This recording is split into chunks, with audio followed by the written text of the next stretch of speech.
আজকে দুপুরে কি রান্না করছিলাম সেটা আপনাদের কাছে শেয়ার করছি। তো দেখতে পাচ্ছেন আজকে চিকেন বিরিয়ানি করছি বাসমতি চালের, আর ব্রয়লার মুরগির মাংস দিয়ে ওর ভিতরে আলু সিদ্ধ দিয়েছি। আর এদিকে ডিমের কোরমা রান্না করছি। তো ডিমের কোরমা দিয়ে পোলাও বিরিয়ানি খেতে খুব ভালো। আর এই যে হাসি খুশি মিষ্টি নিয়ে আসছে আমার হাজব্যান্ড, এই মিষ্টিগুলো খেতে এত স্বাদ। আর সাথে ব্রয়লার মাংস দিয়ে মুরগির রান্না করছি, দেখতে পাচ্ছেন আলু দিয়ে। আর এই যে রান্না হয়েছে ডিমের কোরমা। তো এইভাবে মোটামুটি রান্না করতে অনেক সময় লেগে গেল আজকে। তো খেতে খেতে বেশ সময় চলে গেল। আসলে যে কোনো এক্সট্রা কিছু রান্না করতে গেলে অনেক সময় আর পরিশ্রম কষ্টের দরকার হয়।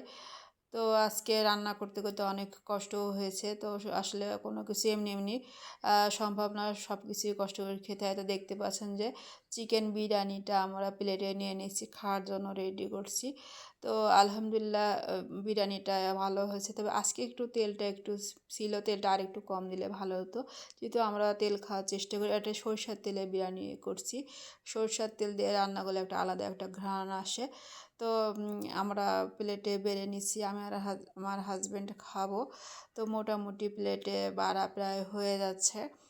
তো এরপরে আমরা খেতে বসবো একটু পরে। তো কারা কারা চিকেন বিরিয়ানি বাসমতি চালের পছন্দ করেন সেটা কমেন্ট করে দেন। আর বাসমতি চালের বিরিয়ানি যেহেতু চাল ভাতগুলো একটু বড় বড় হয়েছে, এই চালের এটাই বৈশিষ্ট্য, ভাতগুলো একটু সাইজে বড় হয়।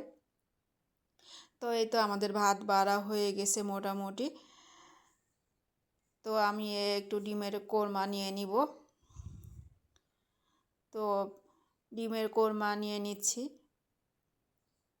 তো ডিমের কোরমা দিয়ে পোলাও খেতে আসলে খুবই ভালো লাগে, আর এই ঝোলটাও বেশ ভালো লাগে। রোস্ট কিংবা ডিমের কোরমা হলে আর কিছুই লাগে না পোলাও বিরিয়ানির সাথে। তো আমাদের আজকে শশাটা ছিল না, বাজারে যে শশাটা পাইনি। তো টক দই নিয়ে আসছিলো, আর হাসি খুশি মিষ্টি নিয়ে আসছিলো টক দই। ও আমরা খেয়েছি টক দই দিয়ে, বেশ ভালোই লাগে বিরিয়ানিটা, আমি খেয়ে দেখলাম। তো আপনারা ট্রাই করতে পারেন।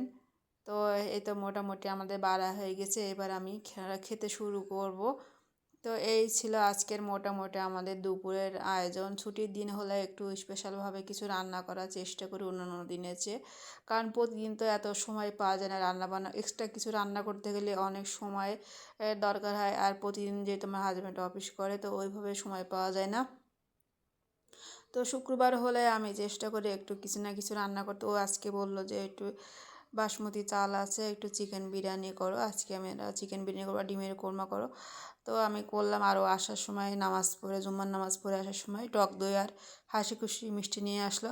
তো সব মিলে এই ছিল আজকের মোটামুটি আমাদের দুপুরের খাবার। তো আমার রান্না করা খাবার কেমন হয়েছে কমেন্ট করে জানাবেন। আজকে আপনারা দুপুরে কে কী খেয়েছেন সেটাও কমেন্ট করে জানাবেন। তো আজকে আমাদের আলহামদুলিল্লাহ বিয়েবাড়ির মতো খাবার হয়ে গেল।